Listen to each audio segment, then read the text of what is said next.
시간 속에 지성소인 거룩한 안식일의 시간에 참여하신 여러분 모두를 주님 이름으로 환영합니다.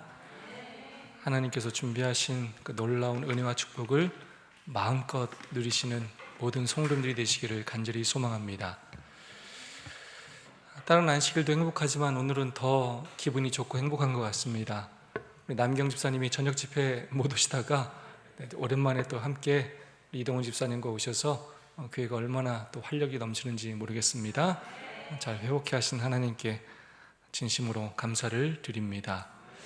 안성호 장로님도 지난주에 코로나로 안식일 함께 예배를 드리지 못하셨는데 또 잘 회복되셔서 함께 예배를 드려서 얼마나 감사한지 모르겠습니다. 지난주에 정열림 집사님이 허리 통증으로 교회를 못 오셨었는데 또 오늘 오셔서 너무나 기쁘고 감사를 드립니다. 정복희 집사님께서 이석증으로 지금 많이 고통스럽다고 하십니다. 우리 집사님 잘 회복되실 수 있도록 기도해 주시면 감사하겠습니다. 무엇보다 힘이 되고 또 감사한 건 우리 지난주에 이어서 우리 김난영 집사님 또 우리 배나영 집사님 가족이 이 저녁 예배에 이렇게 열심으로 참석해 주셔서 얼마나 감사한지 모르겠습니다. 쉽지 않은 일이지만 또 새로운 결심으로 교회로 발걸음을 옮기는 우리 성도님들의 발걸음에 그 마음에 큰 은혜와 축복으로 하나님께서 함께해 주시기를 소망합니다. 우리 옆사람과 뜨겁게 사랑과 소망을 담아서 인사하고 시작할까요? 서로 손잡고 안아주시면서 하늘까지 함께 갑시다. 인사해 주시면 감사하겠습니다.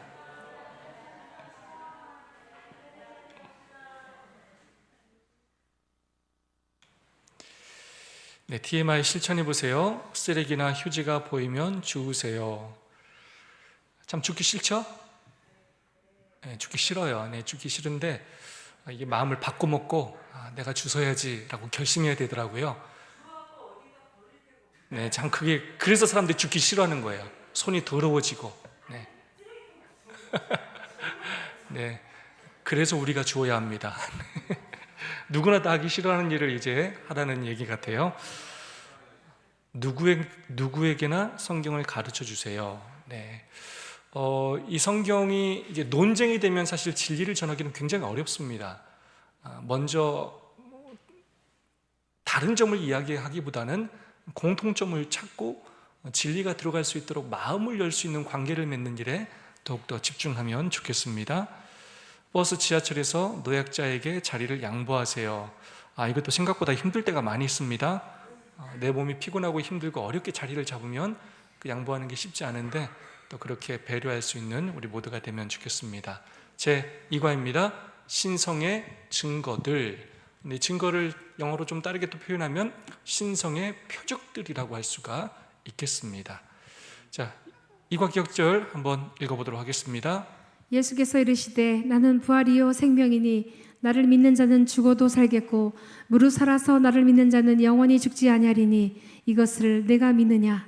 아멘. 정말 너무나 유명한 말씀이죠. 우리 기독교의 핵심 진리가 다 담겨있는 성경절이라 할 수 있겠습니다. 우리가 왜 하나님을 믿는지, 왜 우리가 예수님께 우리의 모든 삶을 다 내거는지 우리에게 말해주는 성경절입니다.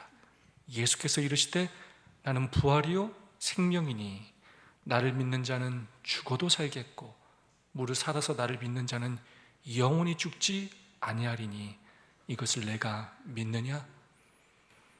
다시 한번 우리에게 예수님께서 질문하고 계십니다. 이것을 내가 믿느냐? 오늘 그리고 이번 주의 교과를 통하여 다시 한번 우리의 믿음을 새롭게 하고 굳건하고 확실한 믿음을 소유하는 이 시간이 되기를 소망합니다. 자, 지난주 기억절을 다시 한번 좀 살펴보겠습니다. 예수께서 제자들 앞에서 이 책에 기록되지 아니한 다른 표적도 많이 행하셨으나 오직 이것을 기록함은 너희로 예수께서 하나님의 아들 그리스도이심을 믿게 하려 하며 또 너희로 믿고 그 이름을 힘입어 생명을 얻게 하려 함이니라. 네, 이 성경절이 요한복음의 주제절이라고 말씀을 드렸습니다. 여기서 세 가지 중요한 핵심 포인트, 세 가지 주제가 등장한다고 말씀을 드렸습니다. 첫 번째가 뭐라고요? 표적이라는 단어입니다. 기적 뒤에 숨어있는 영적 진리를 표현하기 위해 제시된 사건입니다. 자, 2과의 제목이 뭐였죠? 지금 우리가 배우는 2과 신성의 증거들 또는 신성의 표적들입니다. 그래서 다시 우리는 1과를 살펴봐야 합니다. 요한은 많은 기적 중에서 7개를 선별하였습니다. 지난주에 한번 살펴봤죠? 물을 포도주로 변화시키고 왕의 신하의 아들을 고치시고 38년 된 병자를 고치시고 5천 명을 먹이시고 무리를 거르시고 날 때부터 소경인 자를 고치시고 나사로를 일으키신 사건입니다. 자, 이 표적들을 기록하신 목적이 뭐였습니까? 바로 두 번째 주제입니다. 뭐였습니까? 믿게 하기 위함이었습니다. 뭘 믿게 합니까? 예수 그리스도가 누구이심을, 하나님의 아들 그리스도이심을 믿게 하기 위함입니다. 제가 성경 공부할 때 늘 말하는데, 여러분, 기독교의 뜻이 뭐냐면 예수교라는 뜻입니다. 예수교. 그래서 기독교라는 말의 정의는 예수 그리스도를 하나님의 아들로 믿는 종교입니다. 그래서 7가지의 표적을 선별해서 이렇게 보여준 이유가 뭐라고요? 요한이요? 예수님이 누구시라고요? 하나님의 아들 그리스도이심을 믿게 하기 위함이라는 것입니다. 그래서 그것을 영접하는 사람과 그것을 거절하는 사람들의 이야기가 지속적으로 나오고 있고, 요한은 이 믿는다라는 이 단어를 정말로 많이 사용하면서 이 믿음의 실제적인 동사가 되어야 할 것을 강조하고 있습니다. 너는 나를 본고로 믿느냐? 보지 못하고 믿는 자는 복되도다 하시니라. 오늘 우리는 그 표적을 직접 경험하지 못합니다. 하지만 예수님께서 이미 이 땅에 오셔서 보여주신 이 표적들, 그리고 글로 기록된 표적들을 통하여 우리가 이것들을 정말로 보지 못하고도 믿을 때 우리에게도 참된 영생이 주어지게 된다는 것입니다. 세 번째 단어가 무엇이냐면 바로 생명이라는 단어입니다. 궁극적으로 예수님의 표적을 통하여 예수님께서 하나님의 아들이심을 믿게 하는 목적이 뭐라고요? 뭘 주기 위함이라고요? 영생, 생명을 주시기 위함이라는 것입니다. 믿음이라는 것은 목적이 아니고 수단이라는 거예요. 우리가 끊임없이 믿음이 중요하다, 교회를 나와야 된다, 말씀을 봐야 한다, 기도를 해야 된다, 끊임없이 강조하는 이유는 그 모든 것들이 우리로 하여금 뭐와 연결되게 한다고요? 생명. 우리의 생명은 일시적이에요. 삶의 단위가 하루라고 그랬죠? 하루 살다 하루 죽어요. 이것도 하나님께서 우리에게 심장을 뛰게 하시고 숨쉬게 하시고 먹이시고 재우시고 하셔야 우린 살아요. 그러다 우린 결국 죄로 인하여 죽습니다. 그런데 우리에게 이 영원한 생명을 주시는 유일한 분이 누구시라고요? 예수 그리스도시라는 거예요. 그분과 우리가 연결될 때 우리는 영원한 생명을 얻게 된다는 것입니다. 그러므로 영생은 무엇이냐? 유일하신 참 하나님과 그 보내신 자 예수 그리스도를 아는 것이라는 것입니다. 자, 이것을 다시 한번 기억하고 이번 주 기억절 다시 한번 함께 읽어보겠습니다. 예수께서 시작. 예수께서 이르시되 나는 부활이요 생명이니 나를 믿는 자는 죽어도 살겠고 무릇 살아서 나를 믿는 자는 영원히 죽지 아니하리니 이것을 내가 믿느냐. 예수님께서 나사로를 죽은 지 4일이나 지났는데 살리시는 놀라운 표적을 통해서 사람들로 하여금 믿게 하시고 그 믿는 자들에게 뭘 주겠다고 약속하셨습니까? 생명, 영생을 주시겠다고 약속하셨습니다. 예수님의 신성에 대해서 요한복음은 아주 중요하게 다루고 있습니다. 그래서 요한복음이 특별한 책이에요. 요한복음 자체가 이렇게 시작합니다. 태초에 말씀이 계시니라. 이 말씀이 하나님과 함께 계셨으니 이 말씀은 곧 하나님이시니라. 그가 태초에 하나님과 함께 계셨고 만물이 그로 말미암아 지은 바 되었으니 지은 것이 하나도 그가 없이는 된 것이 없느니라. 끊임없이 요한복음 1장 1절부터 2절 반복하는 단어는 뭐냐면 말씀이 계시니라. 말씀이 하나님과 함께 계셨으니 말씀이 곧 하나님이시라. 말씀을 인격체로 사용하고 있습니다. 태초라는 시간이 등장하는데 시간을 알 수 없는 그 영원 전의 시간을 의미합니다. 그 말씀이 영원 전부터 계시니라, 존재해 왔다는 것입니다. 그리고 그것이 지속적으로 반복적으로 계속되고 있음을 표현하는 단어가 바로 계셨으니라는 계시니라는 표현입니다. 하나님과 함께라는 표현은 동급의 의미입니다. 마치 남편과 아내가 함께 있는 것처럼 그 같은 급의 그 의미를 갖고 있습니다. 만물이 그로 말미암아 지은 바 되었고 말씀이 태초에 하나님과 함께 계셨고 그로 말미암아 지은 바 되었을 뿐만 아니라 지은 것이 하나도 말씀 없이는 된 것이 없다는 것입니다. 그러면서 예수님이 누구시라고요? 말씀이신데 그분이 누구시고? 하나님이시고 창조주시라는 것을 요한복음은 시작부터 우리에게 말하고 있습니다. 그러면서 1장 14절에 이렇게 말씀하고 있습니다. 말씀이 육신이 되어 우리 가운데 거하심에 우리가 그 영광을 보니 아버지의 독생자의 영광이요 은혜와 진리가 충만하더라. 말씀이신 하나님이신 그분께서 인간의 육신을 입어서 이 땅 죄 가운데 거하시게 되셨고, 그래서 우리는 그분을 통하여 하나님의 영광을 우리는 보게 되었는데, 아버지의 독생자의 영광이요 은혜와 진리가 충만하더라 라고 요한은 고백하고 있습니다. 그래서 이번 주에는 신성의 표적들 가운데 7개 중에서 3개를 중요하게 살펴보게 되겠습니다. 5천 명을 먹이신 사건, 날 때부터 소경인 자를 고치신 사건, 나사로를 일으키신 사건, 3가지를 살펴보도록 하겠습니다. 5천 명을 먹이신 사건입니다. 요한복음 6장 3절 5절의 말씀입니다. 예수께서 산에 오르사 제자들과 함께 거기에 앉으시니 마침 유대인의 명절인 유월절이 가까운지라. 예수께서 눈을 들어 큰 무리가 자기에게로 오는 것을 보시고 빌립에게 이르시되 우리가 어디서 떡을 사서 이 사람들로 먹게 하겠느냐 하시니. 네, 이 5천 명을 먹이신 모든 사건에 우리 성경절을 읽을 수는 없습니다. 중요한 부분만 우리가 함께 살펴보도록 하겠습니다. 시기를 기록하고 있습니다. 5천 명을 먹이신 사건이 언제 일어났다고요? 유대인의 명절인 유월절이 가까운지라. 유월절이라는 시간을 택하셔서 이적을 행하시면서 그 유월절의 의미를 기억하게 하시는 게 예수님의 목표였습니다. 6장 14절입니다. 그 사람들이 예수께서 행하신 그 표적을 보고 말하되 이는 참으로 세상에 오실 그 선지자라 하더라. 네, 유월절을 하면 이스라엘 백성들에게 뭐가 생각났겠습니까? 당연히 출애굽이 생각났고, 출애굽 다음에 뭐가 생각났겠어요?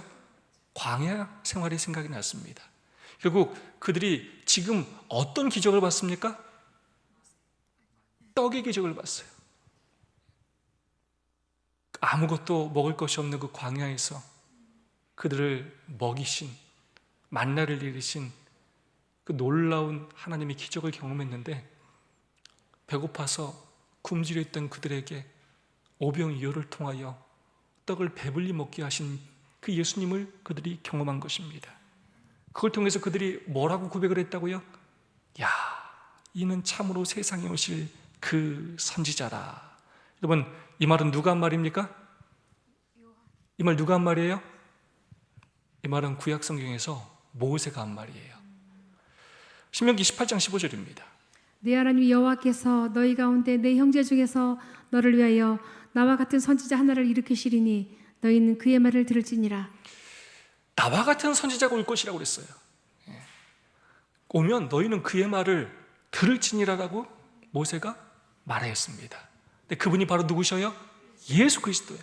그래서 사람들이 그 모세의 말을 기억하고 예수님이 바로 누구다? 모세가 말했던 참 선지자다. 이분이야말로 세상에 오실 진짜 선지자다라고 고백을 하였습니다.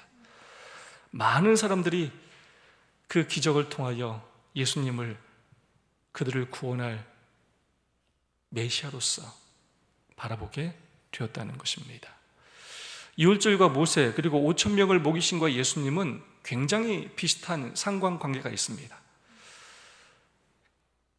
예수님도 모세와 유월절, 모세도 산에 올랐었고요, 예수님도 산에 오르셨습니다. 모세도 광야에서 시험을 그렇게 받았었고, 빌립이 또한 빌립을 시험하시는 내용이 나옵니다. 광야에서 만나를 먹이신 사건, 또 떡과 오병이어를 통하여 먹을 것을 주시는 사건, 만나를 모으라고 하셨고 또 남은 것을 버리지 말고 모으도록 하셨고요, 이스라엘 12지파와 함께 또 놀랍게도 12바구니가 남게 됩니다. 유월절을 통하여 애굽에서의 위대한 구원을 그들이 경험했다면 5천 명을 먹이신 사건을 통해서는 그분을 믿고 따르는 백성들을 구원하신다는 약속을 그들이 경험하게 되었습니다.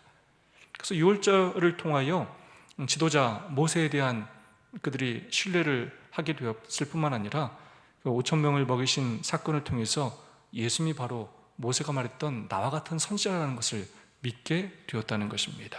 각시대지증도 540페이지 말씀입니다. 그분께서는 죄의 형벌을 담당하시고 아버지의 얼굴에서 외면당하셨다. 그리하여 마침내 그분의 심장은 터지고 그분의 생명은 부서졌다. 이 모든 희생은 죄인들을 구원하기 위함이었다. 저희가 6월절을 기념하기 위해서 교회에서 하는 예식이 뭡니까? 성만찬 예식입니다. 원래 떡을 몇 덩이로 만들어야 하는지 아십니까? 떡은 한 덩이로 만듭니다. 그리고 앞에서 시간상 그렇게 하지 않는 것이지 원래는 그 떡을 한 덩이에서 다 조각조각을 냅니다. 이 앞에서 조각조각을 내고 나누어주는 것입니다. 그 떡이 뭘 상징하는 거예요? 예수님의 몸을 상징하는 것입니다. 예수님께서 우리를 구원하시기 위하여 그분이 조각조각 그분의 살이 찢기심을 상징하는 것입니다. 그래서 오병이어를 통해 예수님께서 떡 5개를 하나하나 떼가지고 그것들을 백성들에게 다 먹이신 것입니다. 그리고 백성들이 뭘 먹은 거라고요? 예수님의 살을 먹은 것입니다. 생명의 떡을 먹은 것입니다. 그래서 이 오병이어의 사건 또한 예수님의 십자가를 우리에게 보여주는 사건입니다. 그분께서는 우리 죄로 인하여 죄의 형벌을 담당하시고 아버지 얼굴에서 외면당하셨습니다. 무슨 말이냐? 예수님을 십자가에 못 박은 존재가 궁극적으로 누구라고요?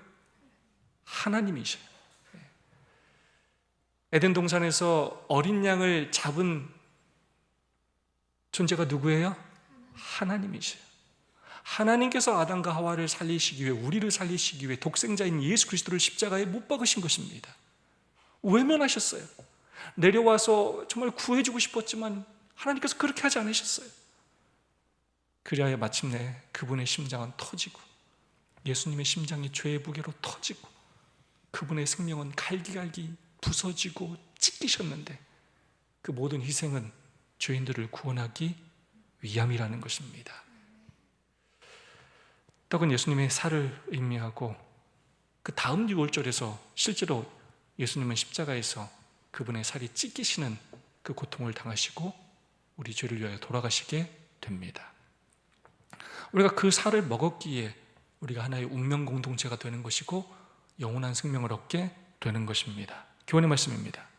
6월절이 가까울 무렵 행하신 5,000명을 먹이신 표적은 모세의 경험과 평행 구조를 이루며 유대 민족에게 특별한 표적을 통해 당신의 신성을 말씀한다. 네, 예수님은 아주 계획적이고 의도적으로 예수님이 하나님이심을 믿게 하기 위하여 여러 표적들과 가르침을 통하여 끊임없이 말씀하셨습니다. 왜냐하면 그분께서 이 땅에 오신 목적이 우리를 구원하기 위함이시기 때문입니다. 다음 말씀입니다. 유대인들은 멸하는 천사가 애굽의 집들을 칠 때 이스라엘 백성이 구원받은 밤을 기념하여 예루살렘에서 6월절을 경축하려고 하였다. 하나님께서는 그들이 6월절 양에서 하나님의 어린 양을 보고 그 표상을 통하여 세상에 생명을 주기 위하여 자신을 바치신 분을 받아들이기를 원하셨다.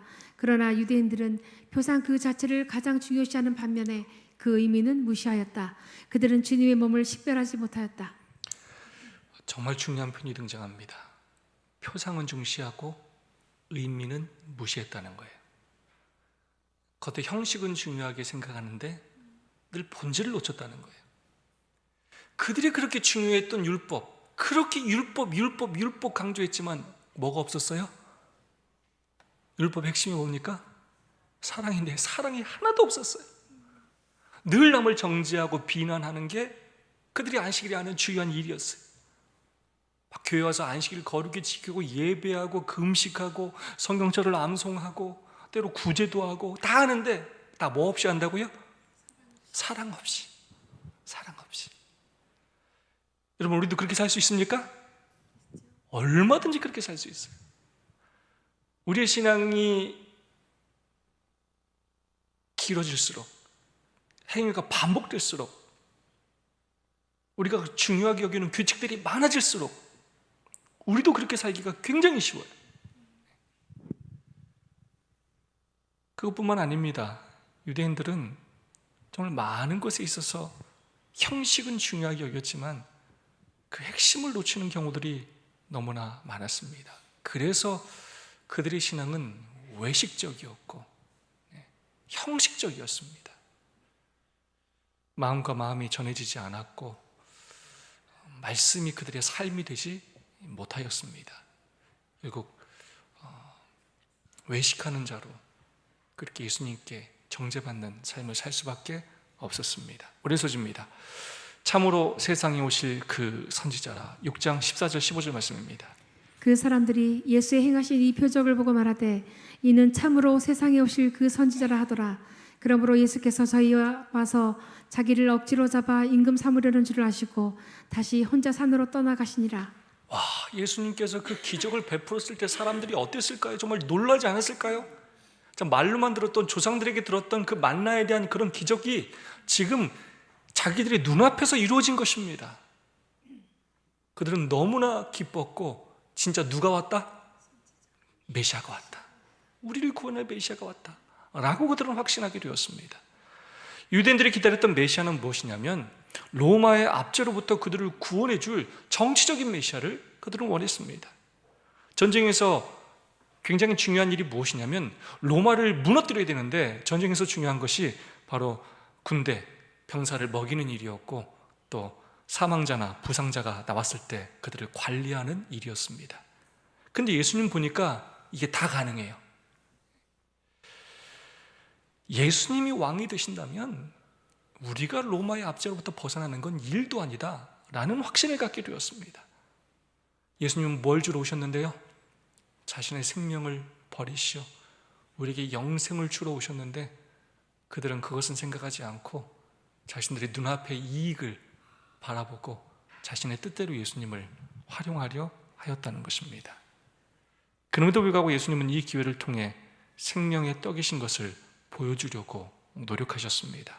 시대소망 385장의 말씀입니다. 그들의 불만스러운 마음은 예수께서 저희를 목격하였던 바 그렇게 많은 이적을 행하실 수 있으신데도 어찌하여 당신의 모든 백성에게 건강과 힘과 재물을 주시고 그들을 억압하는 자로부터 해방시키시고 능력과 영예를 주어서 그들을 높이실 수가 없는 것일까라는 의문을 품었다. 예수께서 하나님의 보내신 자라 주장하면서도 이스라엘의 왕이 되시는 것을 거절하신 사실은 그들로서는 이해할 수 없는 신비였다. 사람들은 예수께서 거절한 것을 오해했다. 사람들은 예수님한테 불만을 가졌어요. 예수님 저렇게 능력이 많은데 왜 그렇게 하지 않으시는가? 그렇게 하시면 얼마나 좋아요. 할 수 있는데.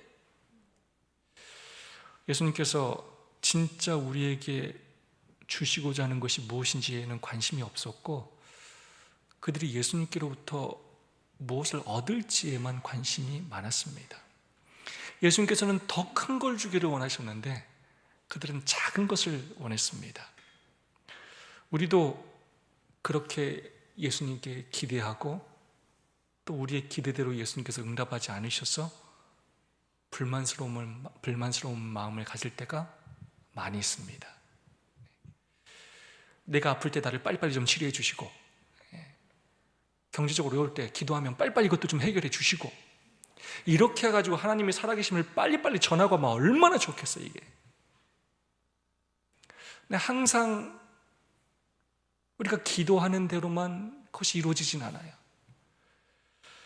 왜냐하면 궁극적으로 하나님께서 우리에게 가르치시고 또 깨닫게 하시를 원하는 것은 무엇이냐면 그분이 결국 우리의 죄의 문제를 해결하기 위하여 이 땅에 오신 메시아시라는 사실입니다. 그냥 요술방망이가 아니시라는 것입니다. 우리로 하여금 더 예수님의 구속사역에 관심을 갖고 우리가 더 영생을 얻는 것에 더 집중하고 그것들을 귀히 여기기를 하나님은 원하시는 것입니다. 요한복음에 표적 아까 몇 가지 등장했죠? 7가지 표적이 등장했죠? 이건 요한복음에서 굉장히 중요한 표현입니다. 이걸 뭐라고 하냐면 Seven I Am이라고 합니다. 왜 I Am이라고 하냐면 모세에게 하나님이 누구신지 하나님께서 말씀하실 때 I am that I am 그게 바로 여호와란 뜻입니다. 나는 스스로 있는 자니라. I am that I am. 그래서 요한복음에는 7가지 I am이 등장합니다. 나는 뭐뭐이다 라고 예수님께서 말씀하셨습니다. 이 모든 것들이 다 예수님이 누구인지 알려주실 뿐만 아니라 그분이 또한 하나님이심을 우리에게 보여주시는 말씀이라고 할 수가 있겠습니다. 이번 사건을 통해 예수님께서 나는 생명의 떡이다 라고 요한복음 6장에서 말씀하셨고요, 요한복음 8장에서는 나는 세상의 빛이다 라고 말씀하십니다. 요한복음 10장에서는 나는 양의 문이다, 요한복음 10장에서는 나는 선한 목자다, 요한복음 11장에서는 나는 부활이요 생명이다, 14장에서는 길이요 진리요 생명이다, 요한복음 15장에서는 나는 참 포도나무다 라고 말씀하셨습니다. 이번 교과를 통하여 더 자세히 살펴보게 될 기회가 있을 것입니다. 참 생명의 떡 되신 예수님에 대하여 요한복음 6장은 중점적으로 다루는데 5,000명을 먹이신 표적에 대한 기사는 6장 1절로부터 15절까지밖에 기록되어 있지 않고, 표적에 대한 참 뜻에 대하여 설명하시는 말씀을 6장 22절부터 요한복음 6장이 얼마나 기냐면 71절까지 기록되어 있습니다. 자, 27절부터 한번 읽어볼까요? 썩을 양식을 위하여 일하지 말고 영생하도록 있는 양식을 위하여 일하라. 이 양식은 인자가 너희에게 주리니 인자는 아버지 하나님께서 인치신 자니라. 그들이 묻되 우리가 어떻게 하여야 하나님의 일을 하오리까? 예수께서 대답하여 이르시되 하나님께서 보내신 이를 믿는 것이 하나님의 일이니라 하시니, 그들이 묻되 그러면 우리가 보고 당신을 믿도록 행하시는 표적이 무엇이니까? 하시는 일이 무엇이니까? 썩을 양식을 위하여 일하지 말고, 만약에 너희들이 나를 왕을 삼아가지고 로마를 정복한다 하더라도 너희 다 죽어. 결국 죄로 인하여 다 죽고 잠깐 삶을 나아질지 모르겠지만 그것이 영원한 것이 아니야. 썩을 양식을 위해서 일하지 말고, 더 경제적인 풍요 그것들만을 원하지 말고 영생하도록 있는 양식을 위해서 일해라. 우리가 어떻게 하여 하나님의 일을 합니까? 하나님의 일을 하는 것이 무엇이라고요? 하나님께서 보내신 일을 뭐라고요? 믿는 것, 예수 그리스도를 믿는 것이 하나님의 일이다 라고 말씀하셨습니다. 32절로 35절의 말씀입니다. 예수께서 이르시되 내가 진실로 진실로 너희에게 이르노니 모세가 너희에게 하늘로부터 떡을 주었던 것이 아니라 내 아버지께서 너희에게 지금 하늘로부터 참떡을 주시나니 하나님의 떡은 하늘에서 내려 세상에 생명을 주는 것이니라. 그들이 이르되 주여 이 떡을 항상 우리에게 주소서. 예수께서 이르시되 나는 생명의 떡이니 내게 오는 자는 결코 줄이지 아니할 터이요 나를 믿는 자는 영원히 목마르지 아니하리라. 과거에 모세가 광야에서 하나님께서 만나를 주셔서 너희들이 다 먹었지만 지금 나는 너희에게 하늘로부터 참떡을 주나니 하나님의 이 떡은 세상에 생명을 주는 그러한 떡이다. 내게 오는 자는 결코 줄이지 아니할 터이요 나를 믿는 자는 영원히 목마르지 아니하리라. 내가 주는 떡을 먹으라 라고 예수님께서 말씀하고 있고, 우리의 관심이 세상의 유익과 쾌락, 풍요가 아니라 예수님께서 우리에게 주실 수 있는 죄사함과 구속을 그렇게 믿고 받아들이라고 호소하고 계십니다. 교훈의 말씀입니다. 군중을 먹인 이를 통해 예수님은 당신이 하늘에서 온 생명의 떡이라는 영적 진리를 가르치려 하셨으나 사람들은 그 대신 눈에 보이는 이익을 찾고 있었다. 네, 어쩔 수 없습니다. 사람들은 자기들이 보고 싶은 것을 보게 돼 있어요. 그래서 우리가 어떤 갈망을 갖고 사느냐가 굉장히 중요합니다. 아침부터 나 오늘 돈 벌어야지 라고 결심한 사람은 눈에는 하루 종일 그것만 보여요. 난 오늘 도둑질해야지 하면 사람들을 쳐다보면서 뭘 훔칠까만 보게 되는 거예요. 우리가 정말로 더 영적인 것을 갈망하고 정말 하나님께서 원하신 것들을 갈망해야 우리의 눈에 그런 것들이 보이기 시작하고 영적인 분별력을 얻게 된다는 것입니다. 모세가 예언한 그 사람, 시대소망의 말씀입니다. 보리떡의 이적은 큰 군중의 각 사람에게 감명을 주었다. 모든 사람이 다 그 이적이 주는 유익을 받았다. 모세 시대에 하나님은 광야에서 만나로 이스라엘을 먹이셨다. 지금 그들을 먹인 이 사람은 모세가 예언한 그 사람이 아니고 누구이겠는가? 어떤 인간의 능력도 보리떡 5개와 물고기 2마리로 몇천 명이나 되는 배고픈 무리를 배불리 먹일 양식을 만들 수 없었다. 그들은 서로 이는 참으로 세상에 오실 그 선지자라고 말했다. 아멘. 모세가 예언했던 그 사람 바로 예수 그리스도시고 그분이 메시아시라는 것입니다. 파이서주입니다. 눈먼 자를 치유하신 첫 번째입니다. 요한복음 9장 2절 3절 7절 16절의 말씀입니다. 제자들이 물어 가로되 라삐여 이 사람이 소경으로 난 것이 뉘제로 임함이오니까 자기 오니까 그 부모 오니까 예수께서 대답하시되 이 사람이나 그 부모가 죄를 범한 것이 아니라 그대 그에게서 하나님이 하시는 일을 나타내고자 하심이니라. 이르시되 실로암 못에 가서 씻으라 하시니 이에 가서 씻고 밝은 눈으로 왔더라. 바리새인 중에 혹은 말하되 이 사람이 안식일을 지키지 아니하니 하나님께로서 온 자가 아니라 하며 혹은 말하되 죄인으로서 어떻게 이러한 표적을 행하겠느냐 하여 피차 쟁론이 되었더니 네, 실로암에서 고침을 받았던 이 소경은 전승에 의하면 켈리도니우스라고 그렇게 합니다. 나중에 프랑스에 가서 교회를 세우고 섬겼다고 그렇게 전해집니다. 소경으로 난 것이 뉘제로 임함이 오니까 자기 오니까 그 부모 때문입니까? 사람들은 그렇게 장애를 입고 태어나는 것이 죄 때문이라고 그 당시에 생각했습니다. 근데 예수님께서 뭐라고 말씀하셨습니까? 이 사람의 죄도 아니고 부모의 죄도 아니고 이 일은 다 누가 하시는 일이라고요? 하나님께서 하시는 일을 나타내고자 하심이라. 그러면서 실로암 못에 가서 씻으라 하셨고 그가 그 말씀에 순종하여 가서 씻었을 때 밝은 눈으로 오게 되었다는 것입니다. 참 재밌어요. 그 다음에 또 무슨 얘기가 나옵니까? 바리새인들이 뭐라고 그래요? 이 사람이 안식일을 지키지 아니하니 하나님께로 온 자가 아니라 라고 말하고 있습니다.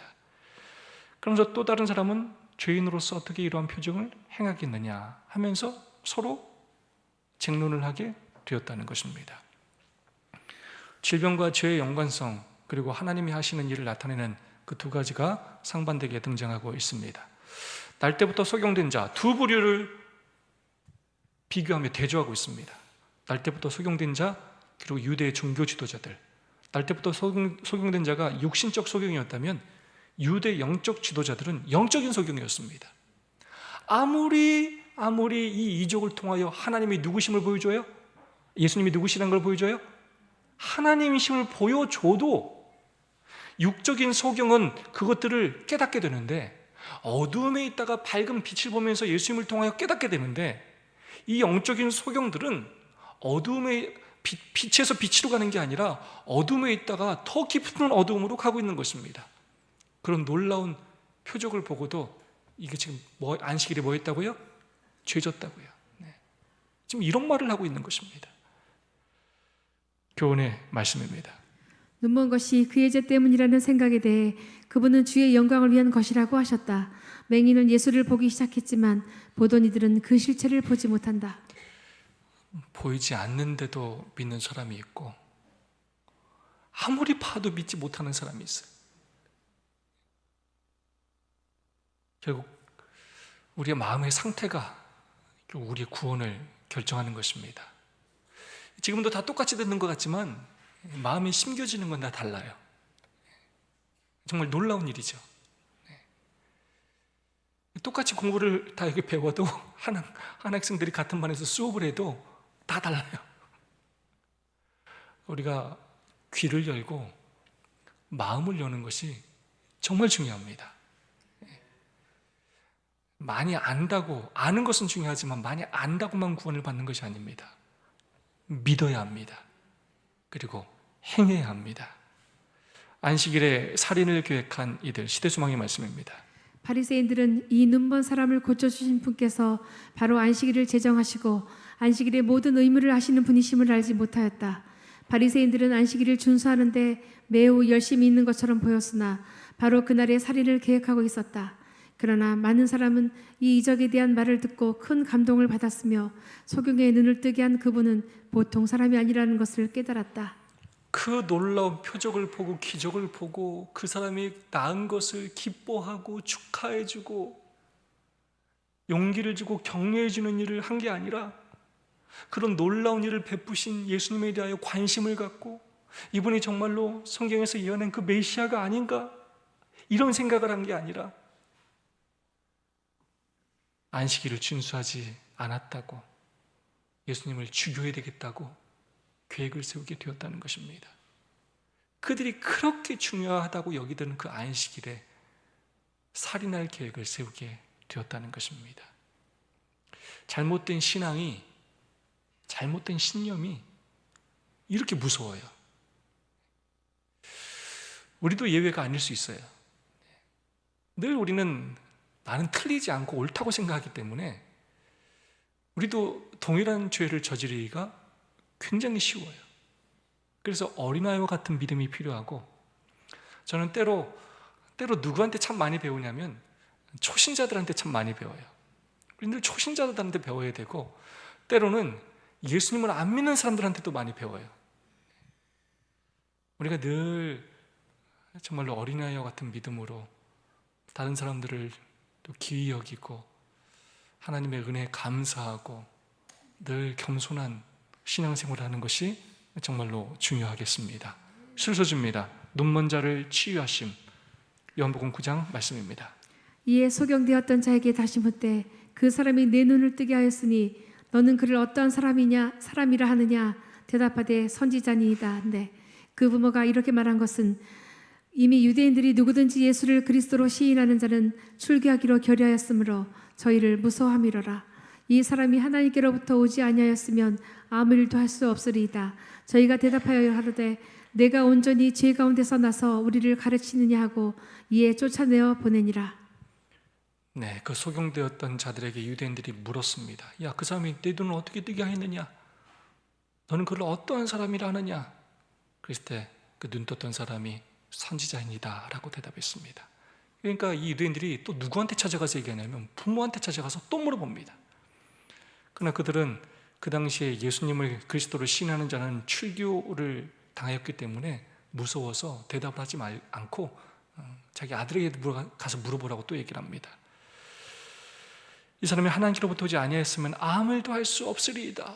이 소경은 육체적 소경이었지만 예수님의 그 놀라운 고침을 통하여 영적인 눈이 뜨이게 되었고 예수님을 메시아로 인정하게 되었습니다. 그러나 그들이 끊임없이 예수님에 대하여 물었습니다. 저희가 대답하여 가로되 내가 온전히 죄 가운데서 나서 우리를 가르치느냐 하고 이에 쫓아내어 보내니라. 예수님에 대해서 그가 고백을 하자 네가 죄인으로 태어나가지고 감히 우리를 가르치려 들어 하고 결국은 또 쫓아 보내었다는 것입니다. 물어볼 때는 언제고 또 물어봐서 고백하니까 쫓아내 버렸다는 것입니다. 교과 31페이지 말씀입니다. 한때 눈먼 자였던 거지가 창세 이후로 맹인으로 난 자의 눈을 뜨게 하였다함을 듣지 못하였으니 이 사람이 하나님께로부터 오지 아니하였으면 아무 일도 할 수 없으리이다 라고 선언할 수 있었다. 그러나 국가의 영적 지도자이자 가장 먼저 예수를 알아보고 그를 메시아로 받아들여야 할 종교 지도자들은 모든 강력한 증거에도 불구하고 그것을 보지 못하거나 보고 싶어 하지 않는다. 우리의 마음이 우리 자신을 어떻게 속일 수 있는지에 대한 얼마나 강력한 경고인가. 네, 그 많은 증거들을 보았음에도 그들은 보지 못하거나, 중요한 표현입니다, 보고 싶어 하지 않았습니다. 예수라는 자가 그러한 꼴을 행하는 걸 보고 싶지가 않았어요. 그냥 예수님이 행하는 거면 다 싫어. 그냥 싫어. 네, 마음에 안 들어요. 자꾸 인기를 뺏어가고,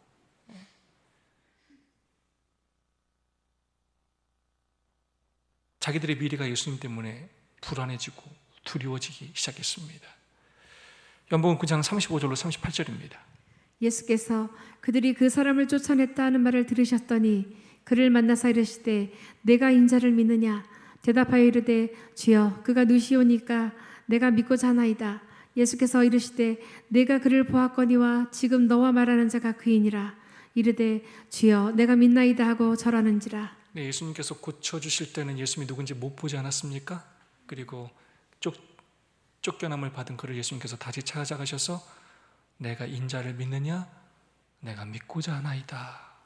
그때 내가 바로 너를 고쳐줬다 라고 말하니까 주여 내가 믿나이다 하고 예수님께 절을 하고 예수님께 제자가 되었다는 것입니다.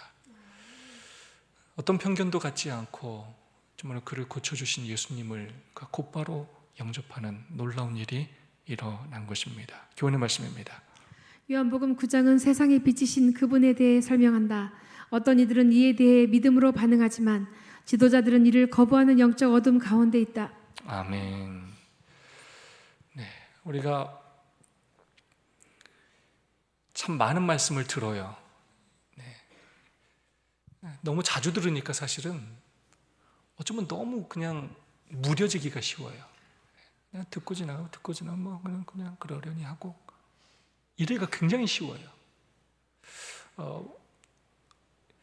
어떤 부부들은 주말 부부가 더 이렇게 애틋하고 사랑이 오래 간다고 하더라고요. 함께하는 노력을 하지 않으면 무뎌지기 시작하면 정말 위험해져요.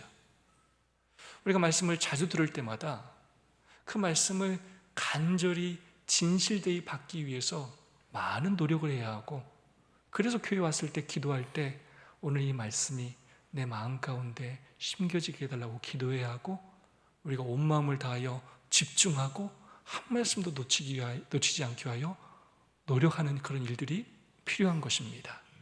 그것이 습관이 되고 그것이 이제 우리의 삶의 자리를 잡으면 우린 정말로 한없이 영적으로 큰 성장을 거둘 것이지만, 그렇지 못하면 아무리 오랜 신앙생활을 했어도 마음은 오히려 더 완고해지고 정말로 진리가 그 마음 가운데 심겨지지 않게 된다는 것입니다. 비난하고 정지하고 완고하고 온유하지 못한 사람으로 변화되는 것입니다. 목요서입니다. 나사로의 부활 11장 4절 6절 21절의 말씀입니다. 주여 보시옵소서, 사랑하시는 자가 병들었나이다. 예수께서 들으시고 이르시되 이 병은 죽을 병이 아니라 하나님의 영광을 위함이요 하나님의 아들이 이로 말미암아 영광을 받게 하려 함이라 하시더라. 나사로가 병들었다 함을 들으시고 그 계시던 곳에 이틀을 더 유하시고 마르다가 예수께 여짜오되 주께서 여기 계셨더라면 내 오라버니가 죽지 아니하였겠나이다. 아니, 예수님 보십시오. 이거 예수님이 사랑하시는 자가 병들었습니다. 예수님이 미워하는 자가 아니에요. 누가 병들었다고요? 예수님 그렇게 이적 행하고 다니면 뭐합니까? 예수님이 사랑한다고 하고 예수님을 정말로 잘 섬겼던 사랑하는 사람이 병들었습니다. 모순입니다. 사랑하는 자가 병들었습니다. 어떻게 이런 일이 일어날 수 있는가? 일어납니다. 근데 그 이유가 무엇이라고 예수님께서 말씀하셔요? 하나님의 영광을 위함이다 라고 말씀하셨습니다. 하나님을 열심히 믿는데, 그렇게 헌신하는데 병에 걸리기도 하고 사고를 당하기도 하고 회사가 어려움을 당할 수도 있다는 것, 우리가 당장 다 이해하지 못하지만 예수님께서 지체하시는 것처럼 보이고 우리의 바람대로 움직이지 않으시고 원망스럽고 한탄스러울 때가 있지만 그게 다 뭘 위함이라고요? 하나님의 영광을 위함이라는 것입니다. 마르다, 마리아 다 마찬가지예요. 예수께 여짜오되 주께서 여기 계셨더라면 내 오라버니가 죽지 아니하였겠나이다. 예수님이 그 소식을 듣고 나사로가 병들었다함을 듣고 뭐 하셨어요? 이틀을 더 일부러 뭐 하셨다고요? 당장 빨리 가도 모자랄 판에 뭐 하셨다고요? 말씀으로만도 고치실 수 있는 분이 뭐 하셨다고요? 이틀 더 유하시고 그때 고쳐주지도 않으셨어요. 그때 마르다가 원망했어요. 예수님이 여기 진작 오셨으면 내 오라버니가 죽지 아니었을 것입니다. 그때 예수님께서 대화 후에 뭐라고 말씀하셨습니까? 나는 부활이요 생명이니 나를 믿는 자는 죽어도 살겠고. 11장 32절입니다. 마리아가 예수 계신 곳에 가서 배웠고 그 발 앞에 엎드려 이르되 주께서 여기 계셨다면 내 오라비가 죽지 아니하였겠나이다 하더라. 네, 마지막에 만났던 마리아 또한 똑같이 얘기합니다. 발 앞에 엎드려 주께서 여기 계셨다면 내 오라비가 죽지 아니하였겠나이다. 때로 예수님이 하시는 일을, 예수님을 사랑하고 예수님을 잘 섬기는 사람들도 다 깨닫지 못할 때가 참 많아요. 우리의 눈물이, 우리의 근심과 염려가 예수님이 하시는 일을 보지 못하게 막을 때가 참 많아요. 내가 바라던 그 예수님에 대한 그 생각 때문에 하나님의 계획을 생각하지 못하고 그냥 예수님을 원망할 때가 우리에게도 참 많아요. 내가 힘들어 죽겠는데 자꾸 하나님의 일을 하라고 하고 교회 일을 하라고 하고 너무 이해도 되지 않고 억지 부리는 것처럼 보일 때가 많아요. 지금 나 살기도 힘들어 죽겠는데 내 필요는 채워주지 않고 자꾸 엉뚱한 얘기만 하고 계시고, 그때 마리아와 마르다의 심정이 그랬을 거예요. 그러나 예수님께서 마침내 어떤 일을 하십니까? 요한복음 11장 38절로 42절입니다. 이에 예수께서 다시 속으로 비탕에 여기시며 무덤에 가시니 무덤이 굴이라 돌로 막았거늘 예수께서 이르시되 돌을 옮겨 놓으라 하시니 그 죽은 자의 누이 마르다가 이르되 주여 죽은 지가 나흘이 되었음에 벌써 냄새가 나나이다. 예수께서 이르시되 내 말이 내가 믿으면 하나님의 영광을 보리라 하지 아니하였느냐 하시니 돌을 옮겨 놓으니 예수께서 눈을 들어 우러러보시고 이르시되 아버지여 내 말을 들으신 것을 감사하나이다. 항상 내 말을 들으시는 줄을 내가 알았나이다. 그러나 이 말씀하옵는 것은 둘러선 무리를 위함이니 곧 아버지께서 나를 보내신 것을 그들로 믿게 하려 함이니이다. 예수님께서 뭐라고 하시죠? 11장에 나는 부활이요 생명이니. 예수님께서 일부러 이틀을 더 지체하셔. 신약에서 예수님께서 이 땅에 오셔서 사람을 살리신 몇 번의 사건이 있지만 나흘은 가장 오래된 시간이에요. 이 시간은 뭐냐면 이제는 희망이 없다라고 생각했던 시간이에요. 다 썩어서 냄새가 나고 아예 이제 시신을 굴에 넣고 문을 막은 시점이에요. 도저히 예수님이라도 할 수 없다. 그렇기 때문에 마리아와 마르다가 왜 예수님께서 지체하셨습니까? 예수님께서 계셨더라면 살았을 거라고 이야기했던 것입니다. 근데 예수님께서 무덤에 가셔서 뭐라고 명령하셨어요? 돌을 옮겨 놓으라. 여러분, 이거 예수님이 말 한마디면 옮길 수 있어요? 없어요? 말로 툭 옮기실 수 있어요. 근데 예수님께서 이걸 누구한테 시켰습니까? 무리들에게 시키셨어요. 굉장히 중요한 말씀입니다. 예수님께서 놀라운 기적을 베푸시기 전에 우리가 해야 할 일을 해야 한다는 거예요. 예수님께서 그 놀라운 이적을 행하실 수 있도록 문을 열고 길을 내는 일을 우리가 해야 한다는 것입니다. 막힌 돌을 옮겨 놓아야 돼요. 마음의 길을 열어 놓아야 돼요. 관계를 맺어야 돼요.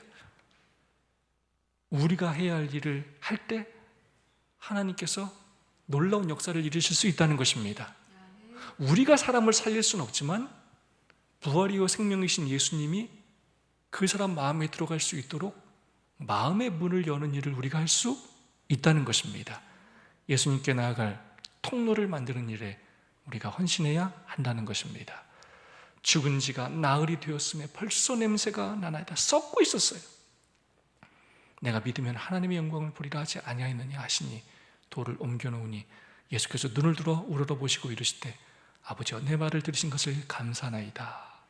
결국 나사로야 나오라 라고 명하셨고 결국 나사로가 썩어 냄새나던 그가 일어나게 되었고 그의 수의를 다 벗어 던지면서 그가 걸어 나왔고 그 일을 통하여 모든 사람들이 예수님을 믿게 되었다는 것입니다. 이 사건은 재림이 나 있을 그 사건을 우리에게 보여주십니다. 부활이요 생명이신 예수님께서 천천만만의 천사들과 함께 이 땅에 오실 때 무덤 속에 잠자는 당신의 백성들에게 다음과 같이 외치실 것입니다. 잠자는 성도여 일어나라.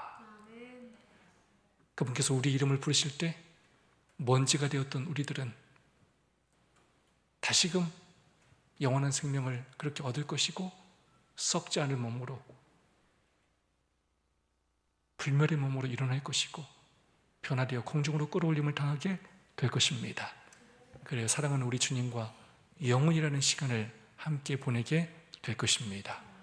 부활이요 생명이신 예수님을 진심으로 믿으심으로 우리가 그 예수님 재림의 날 그 영광스러운 자리에 모두 있게 되기를 간절히 소망합니다. 교훈의 말씀입니다.